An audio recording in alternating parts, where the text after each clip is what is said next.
ఓకేనా? Kotturu jute mill మూసేస్తున్నామని చెప్పి union నాయకులందరికీ కూడా నోటీస్ ద్వారా తెలియజేశారని చెప్తున్నారు.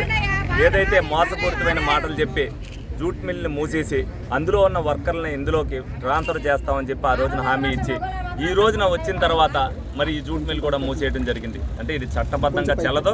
కానీ కార్మికులందరూ కూడా ఏ రోజుకి ఆ రోజు జీవనం సాగించే వాళ్ళు వీళ్ళందరూ కూడా వీళ్ళు అనేక ఇబ్బందులు పడతారు. సడన్గా మూసేసేసరికి వీళ్ళ జీవనోపాధి ఏంటనేది ఇలా అగమ్యగోచరంగా ఉంది.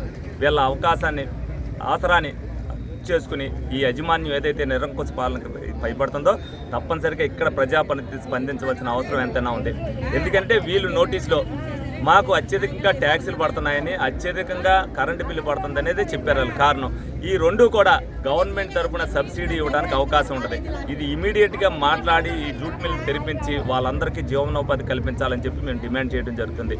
ఎందుకనంటే వీళ్ళందరికీ కూడా అది గవర్నమెంట్కి సంబంధించిన విషయమే. ఆయన ఇంకా వేరే అనేది నార దొరుకుతుందా లేదా అనేది అందులో మెన్షన్ చేయాలి, అది థర్డ్.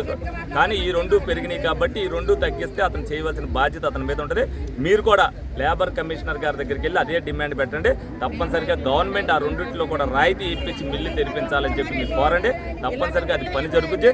జరగని పరిస్థితిలో మీ అందరూ కూడా మీ పోరాటానికి మా పూర్తి మద్దతు ఉంటుంది. అది లీగల్గా అవ్వచ్చు, ఫిజికల్గా అవ్వచ్చు. ఏ విధంగా చేసిన కార్మిక సోదరులందరికీ గతంలో ఆ జూట్ మిల్ విషయంలో ఏ విధమైన సహాయ సహకారాలు అందించానో ఈ జూట్ మిల్ విషయంలో కూడా అన్ని సహాయ సహకారాలు అందిస్తానని సందర్భంగా తెలియజేయడం జరుగుతుంది.